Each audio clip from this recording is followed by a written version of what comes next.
নমস্কার বন্ধুরা, আজকে পড়ছি লীলা মজুমদারের পাকদণ্ডী বইটির দ্বিতীয় পর্বের ৮০তম অংশ। ছোট বড় অন্য প্রকাশকদের কথা এর পরে বলবো।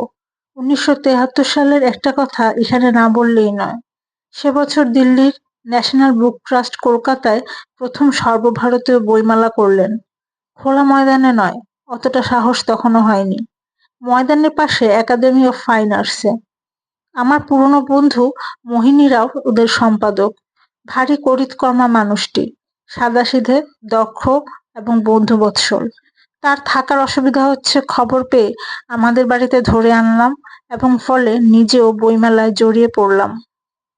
এ যে কি আনন্দের ব্যাপার, আগে বুঝতে পারিনি। এখন প্রতি বছর বাংলায় নানা জায়গায় কত বইমেলা হয়। আগে কেন এর কথা মনে হয়নি তাই ভাবি। লাভ না হলেও চমৎকার বিজ্ঞাপন হয়। আমরা সন্দেশ কার্যালয়ে ও নিউজস্ক্রিপ্টের সহযোগিতায় প্রায় প্রত্যেক বছর শান্তিনিকেতনের পৌষ মেলায় বইয়ের দোকান দিই। অন্যান্য পুস্তকালয়ও দেন। গ্রামের আর ছোট শহরের ছেলে মেয়েদের আর তাদের অভিভাবকদের প্রতিক্রিয়া একটা দেখার জিনিস। যারা বলে বাংলার প্রাণ নেই, তারা কিছুই বোঝে না। একাধারে আমাদের আর শিক্ষার এমন আয়োজন আর কোথায় হতে পারে।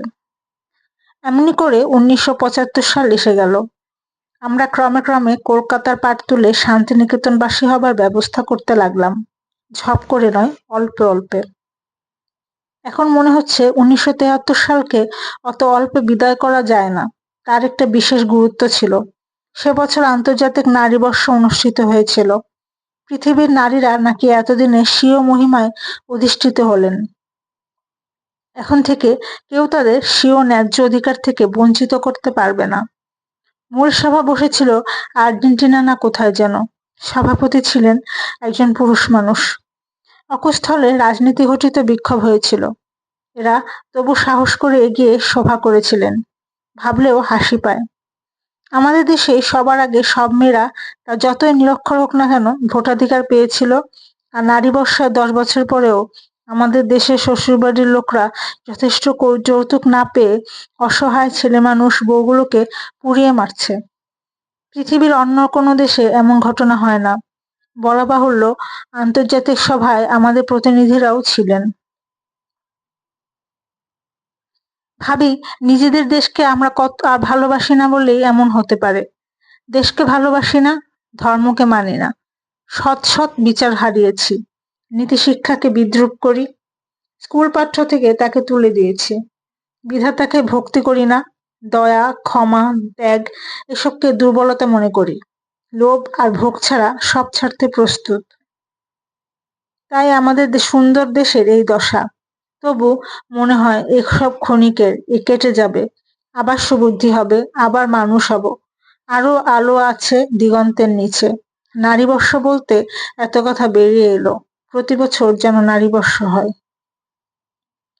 তা সেই বছরে মনে ভারী একটা উৎসাহ এসেছিল। কথা সাহিত্যে একটা ধারাবাহিক ছোট উপন্যাস লিখে ফেলেছিলাম, কিছুটা বাস্তব পরিবেশ নিয়ে। চরিত্রগুলোর কেউ কেউ সত্যি মানুষের ছায়া। নাম দিলাম যাত্রী। স্বাধীনতার পথে তো আর থেমে থাকা যায় না, সবসময় চলতে হয়। তাই যাত্রী, চলার পথের যাত্রী। সে বই মিত্র ঘোষ গত বছর প্রকাশ করলেন। প্রথমে ভেবেছিলাম বড় বেশি দেরি করে ফেললেন। এখন বুঝেছি, যদি দয়া, ক্ষমা, উদারতা, সৎসাহসের কথা বলতে হয়, তবে এই হলো তার সময়। যদি বলিষ্ঠ হতে হয়, ন্যায়ের পথ ধরতে হয়, তবে এই হলো যাত্রীদের বেরিয়ে পড়ার সময়। আলো আছে দিগন্তের নিচে।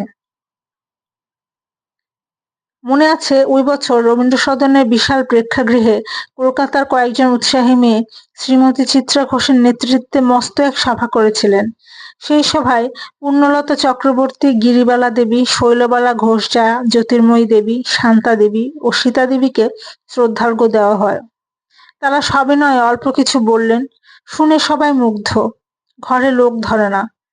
এমন সুন্দর সুপরিচালিত অনুষ্ঠান এ শহরে খুব বেশি হয়নি। কথা অনেকে বলেছিলেন। সব ব্যবস্থাপনা, খরচপত্র মেয়েরাই করেছিল। আমি শুধু অনুষ্ঠানের পরিকল্পনাটি এঁকে দিয়েছিলাম। ওই সভার কথা ভাবলে মন ভালো হয়ে যায়।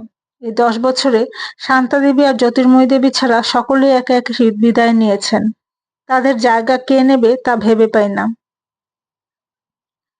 আরো কত কথা মনে পড়ছে।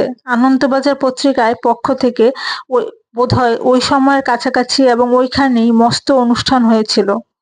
দুঃখের বিষয় উপলক্ষটা কি তা ভুলে গেছি। চমৎকার স্মারক সংখ্যা প্রকাশ করে সভায় ওরা বিতরণ করেছিলেন। তাতে আমি স্বাধীনতার নির্ণয় নাম দিয়ে একটি প্রবন্ধে আমাদের দেশের মেয়েদের সচেতন করে দেবার চেষ্টা করেছিলাম। যাক সেসব দুঃখের কথা। আমার স্বাধীনতাই পছন্দ। লিপ দিয়ে কি হবে? আজ যা আধুনিক 5 বছর পরেই তো সেকেলে হয়ে যায়। তাছাড়া পেট বের করে কাপড় পরতে আমার লজ্জা করে, তাই আর আধুনিক হওয়া হলো না। এবং যারা নিজেদের বাড়ির সেবা করাকে দাসীগিরি বলে, তারা আবার আধুনিক কোথায় হলো? দাসী তো সেকেলে জিনিস, বাড়ির সেবা চিরকালের।